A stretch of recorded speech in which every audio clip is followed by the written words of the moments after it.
తాకట్లో ఉన్న మీ బంగారాన్ని విడిపించి ఆ రోజు ఆన్లైన్ రేటుకి కొంటాం. Sharma gold company. అక్రమ సంబంధాలు క్షణికావేశలు. కారణం ఏవైనా భార్యాభర్తల కోపాలకు పసివాళ్లు బలైపోతున్నారు. గత నెల రోజుల క్రితం సంగారెడ్డి జిల్లాలో వివాహేతర సంబంధం కారణంగా 3 పిల్లలకు అన్నంలో విషం కలిపి చంపేసిందో తల్లి. మరోవైపు హైదరాబాద్లో క్షణికావేశంలో 2 బిడ్డలను కత్తితో దాడి చేసి చంపేసింది మరో తల్లి. తాజాగా భార్య ప్రవర్తనతో విసుగు చెందిన భర్త తన 2 పిల్లలకు ఉరేసి చంపేశాడు.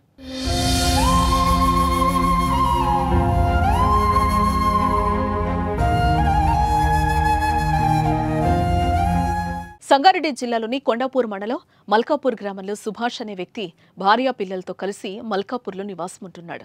సదాశివపేట మండలం ఆత్మకూరు ప్రైమరీ హెల్త్ సెంటర్లో ల్యాబ్ టెక్నీషియన్గా విధులు నిర్వహిస్తూ కుటుంబాన్ని పోషిస్తున్నాడు. అయితే భార్యాభర్తల మధ్య కొన్నేళ్లుగా విభేదాలు ఉన్నాయి. ఈ కారణంగా పలుమార్లు గొడవలు కూడా జరిగాయి.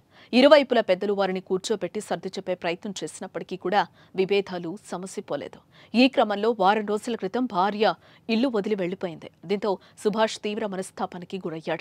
భార్య ప్రవర్తనతో విసుగెత్తిన అతడు ఆత్మహత్య చేసుకోవాలని నిర్ణయించుకున్నాడు. అనుకున్న ప్రకారం ముందు తన 2 పిల్లలు, కొడుకు మరియం, కూతురు ఆరాధ్యకు ఉరివేసి హత్య చేశాడు.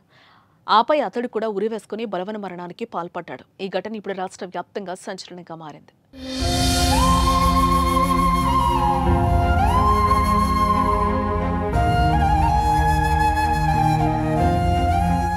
మరోపక్క మృతుడు సుభాష్ రాసిన సూసైడ్ నోట్ లభించింది.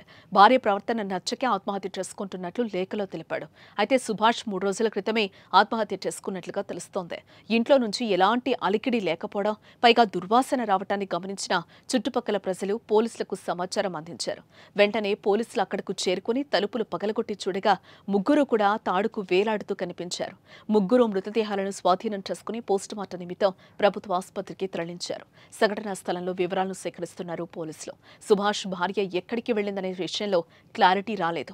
భార్యాభర్తల మధ్య విభేదాల కారణంగా సుభాష్ తన 2 పిల్లలను చంపి తాను ఆత్మహత్య చేసుకున్నట్లు తెలుస్తోంది. దీనిపై విచారణ చేస్తున్న పోలీసులు త్వరలోనే పూర్తి విషయాలు వెల్లడిస్తామని అంటున్నారు.